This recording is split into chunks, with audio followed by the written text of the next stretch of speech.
Nyoka wa kichawi mgawa utajiri. Katika kijiji kimoja kulizungukwa na misitu minene na mito miembamba. Kulikuwa na hadithi ya kutisha kuhusu bibi mmoja mwenye umri usiojulikana.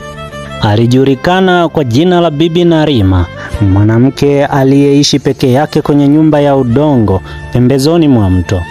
Watu wa kijiji walimuona kuwa ni mchawi na kila aliyekaribia nyumba yake kwa nia mbaya hakuwahi kuonekana tena. Lakini cha ajabu zaidi, wale waliokwenda kwa heshima na shauku walirudi wakiwa matajiri kupita kiasi.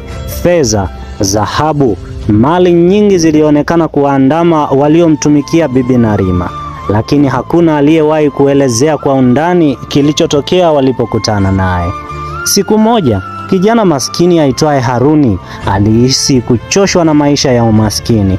Alikuwa amesikia minong'ono ya siri kwamba utajiri wa bibi huyo ulikuwa ni wa masharti makubwa, lakini tamaa ilimfanya asijali kulingana na kuchoka na umasikini.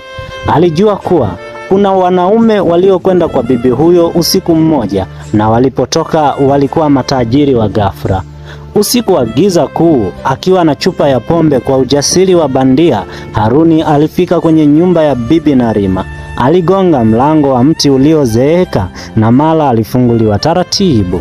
Huku mlango huo ulikuwa ukitoa sauti ya kuogofya, na Bibi Narima alitoka huku akimtazama Haruni kwa macho mekundu yaliyojaa ujanja. "Unachotafuta kijana?" Sauti yake ilikuwa nzito na ya kuogofya. Haruni alijibu kujifanya jasiri, "Natamani utajiri wako bibi."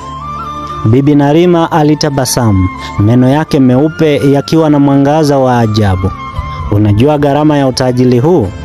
Haruni alisita kidogo, lakini tamaa ilimzidi. "Ndiyo, nipo tayari kwa chochote."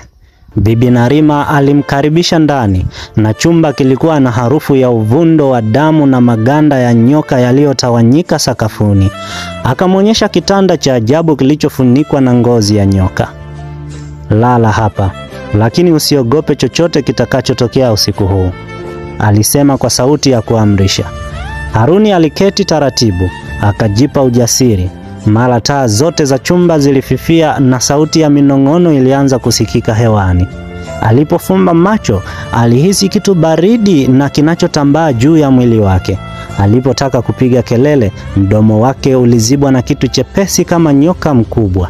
Kisha sauti nyororo ya kike ilimnong'oneza masikioni, "Usiogope ili upokee baraka zako."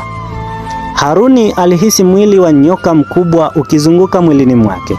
Kulikuwa na moto wa ajabu moyoni mwake na alihisi kuwa kama yuko kwenye ulimwengu mwingine.